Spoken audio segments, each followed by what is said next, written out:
Assalamualaikum, sangat cale sahabat Belinakan Story Channel.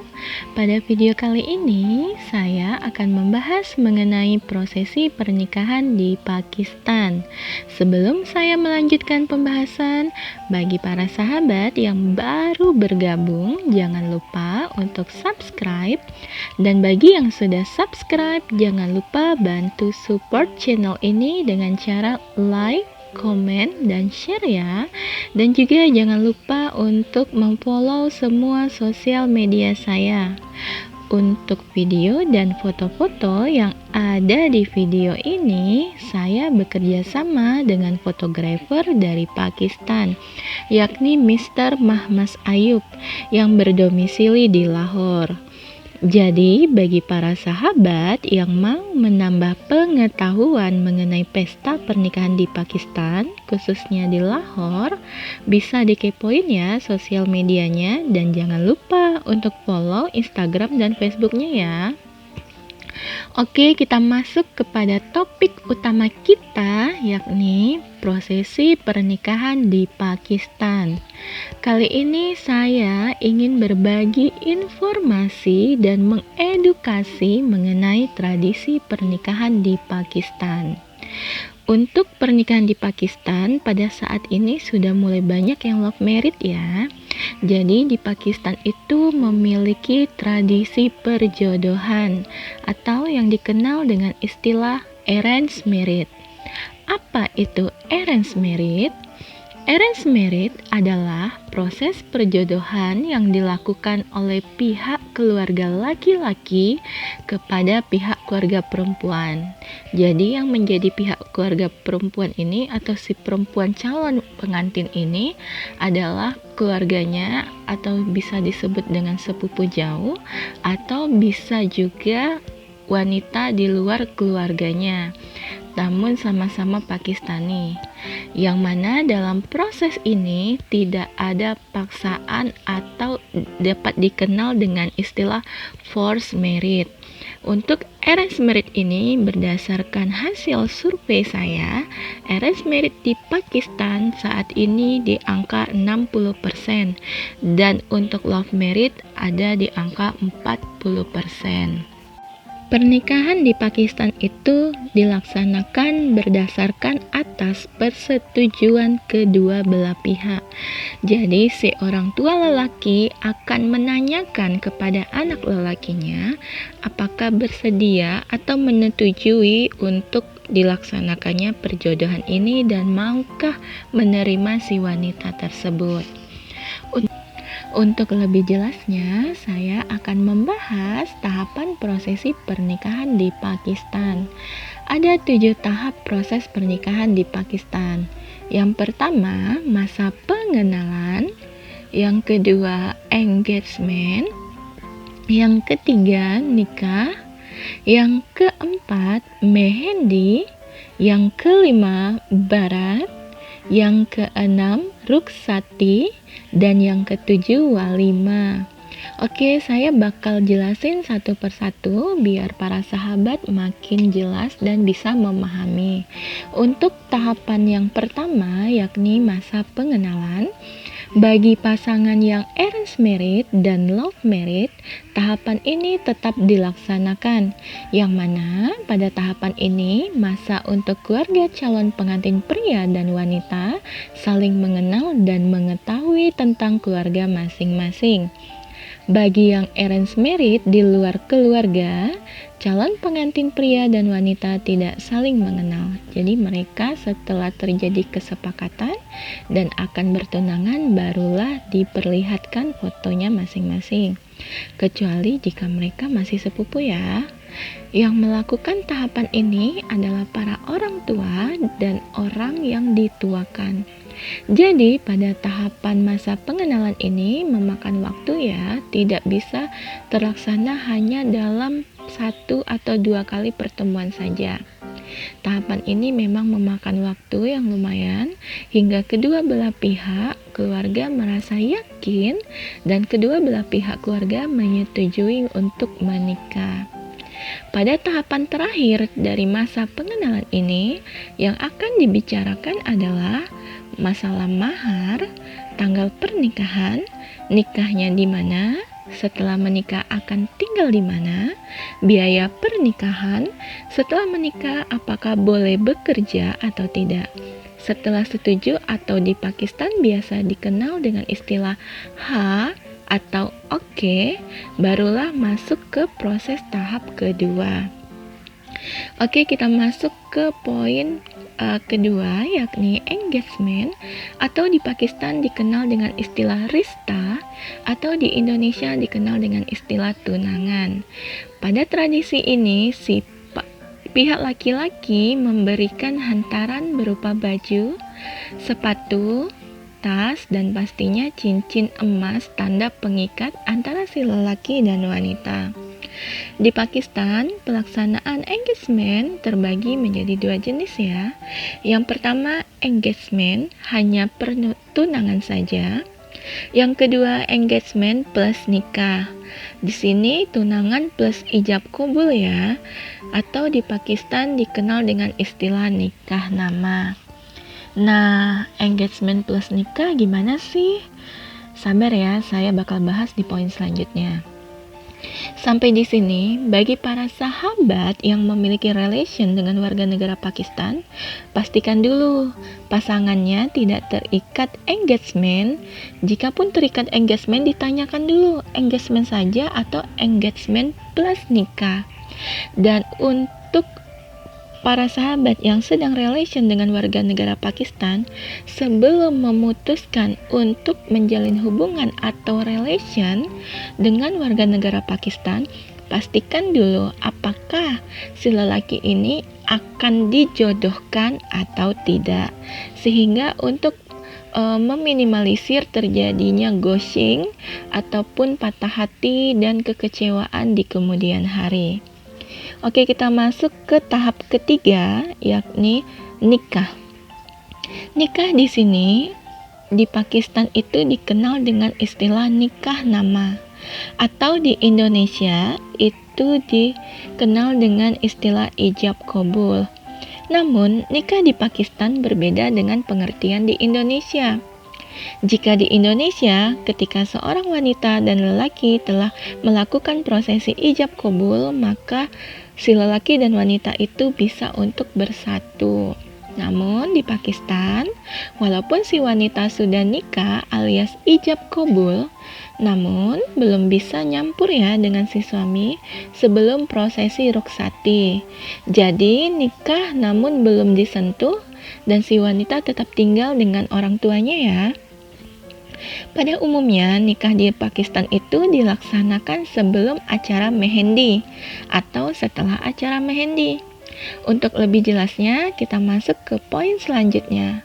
Poin keempat, mehendi.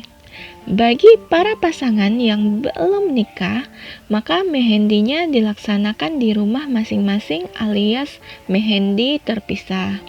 Namun, ada juga yang berkunjung ke rumah wanita. Namun yang belum menikah tidak bisa bersanding, dan jika sahabat nanti melihat ada yang bersanding dalam acara mehendi ini, itu artinya mereka sudah menikah ya. Nanti untuk contoh-contoh video prosesinya bisa dicek ke Instagramnya Mr. Mahmas Ayub. Dalam acara mehendi ada ritual khusus yang dikenal dengan istilah uptan. Uptan ini adalah luluran. Luluran ini menggunakan kunyit ya. Namun pada zaman sekarang, kunyit hanya sebagai formalitas saja, yang mana hanya ditempelkan sedikit sebagai syarat. Setelah prosesi uptan, barulah mehendi. Mehendi itu berinai kalau di Indonesia. Kalau di Pakistan itu memasang henna. Dalam acara ini biasanya baju yang digunakan identik dengan warna kuning atau hijau, ataupun perpaduan antara kuning dan hijau. Pada acara mehendi yang original, si wanita tidak boleh menggunakan make up. Namun dengan berkembangnya zaman, sekarang banyak calon pengantin yang menggunakan make up. Di dalam acara mehendi ini, biasanya pihak perempuan memperlihatkan semua hantaran pihak lelaki. Biasanya hantarannya itu berupa cincin emas, baju 10 pieces, sepatu, tas, dan lain-lain. Pada acara ini, tamu yang datang biasanya hanya keluarga saja, ataupun ada juga keluarga laki-laki. Namun, jika belum menikah, ruangannya terpisah dan kembali lagi ke keluarga masing-masing untuk tata cara pelaksanaan acara ini. Oke, kita lanjut ke poin selanjutnya, yakni poin keempat, barat. Nah, barat adalah pesta besar bagi pihak perempuan karena prosesi ini dilaksanakan di pihak perempuan ya. Jadi di Pakistan itu setelah dilaksanakan mehendi akan dilaksanakan barat. Jadi tadi nikah dulu baru mehendi atau mehendi dulu baru nikah, lalu dilaksanakan pesta pernikahan yakni barat. Jadi barat ini adalah pesta pernikahan yang dilaksanakan oleh keluarga perempuan. Dalam pesta ini, baju pengantin wanita itu identik dengan warna merah. Biasanya, baju untuk acara barat ini berasal dari pihak laki-laki ya. Dan pada acara ini, laki-laki dan wanita duduk bersanding karena sudah resmi menikah. Di akhir acara, masuklah ke tahap puncak, yakni ruksati. Apa itu ruksati? Kita masuk ke poin selanjutnya ya. Poin ke-6, ruksati. Ruksati adalah tradisi perpisahan yang mana masih dalam bagian acara barat yang dilaksanakan di akhir acara. Dalam prosesi ini, sebagai simbol si wanita akan dibawa oleh si lelaki. Disinilah puncak tangis perpisahan antara si perempuan dengan keluarganya. Ada sebuah keunikan nih pada prosesi ruksati. Prosesi ruksati biasanya si pengantin wanita saat dia keluar dari gedung itu diantar keluarganya dengan tangisan, dan ada juga seseorang yang akan memegangkan Al-Quran, yang mana Al-Quran itu akan diarahkan letaknya tepat di atas kepala si pengantin wanita. Hal ini merupakan tradisi yang mana bertujuan agar si pengantin ini terhindar dari penyakit ain. Acara ruksati ini adalah acara paling penting karena si wanita baru bisa kumpul dengan suami setelah acara ruksati berlangsung. Makanya tadi setelah dia nikah, itu wanita di Pakistan tidak bisa campur atau berkumpul dengan suaminya kecuali setelah melaksanakan acara ruksati ini. Untuk acara ruksati yang berada di wilayah KPK itu seperti yang sudah saya jelaskan. Namun untuk di daerah Lahore, sebagian masyarakat di sana itu pada saat ruksati ada sebuah tradisi yang mana mereka itu melemparkan beras ke belakang. Jadi si pengantin wanita itu melemparkan beras ke arah belakang, yang mana itu memiliki makna untuk meninggalkan kebahagiaan. Namun tradisi ini tidak semua orang di Lahore melaksanakannya, namun hanya sebagian saja dan kembali lagi kepada keluarganya masing-masing. Oke, kita masuk ke poin terakhir yakni walimah. Walimah adalah pesta yang dilaksanakan oleh pihak lelaki. Warna baju yang digunakan untuk acara walimah ini lebih ke warna lembut seperti biru, coklat, muda, gold, pink, dan lain-lain. Jadi warnanya itu warna-warna lembut atau lebih ke warna pastel ya kalau di kita. Dan pada saat si pengantin wanita keluar dari gedung, itu dilindungi oleh selendang. Biasanya itu ada selendang untuk melindungi kepalanya, dan juga sama seperti ruksati tadi, ada seseorang yang akan memegangkan Al-Quran yang diletakkan di atas kepala si wanita, dan maknanya masih sama untuk menghindari ain ya. Terus sesampainya wanita di rumah setelah acara walimah, ini biasanya si wanita ini bakal diminta untuk membaca Al-Quran. Tujuannya itu untuk mengetahui apakah si wanita bisa membaca Al-Quran atau tidak. Dan ada yang gini yang unik, setelah acara walimah itu biasanya keesokan paginya keluarga wanita akan mengantarkan sarapan ke rumah keluarga laki-laki. Selama menjadi menantu baru di rumah, si menantu ini tidak boleh masuk dapur selama 10 hari. Nah, inilah salah satu lagi keunikan yang ada di Pakistan. Jadi ketika di sebuah rumah itu memiliki menantu baru atau ada menantu, itu si menantu tidak boleh masuk ke dapur selama 10 hari.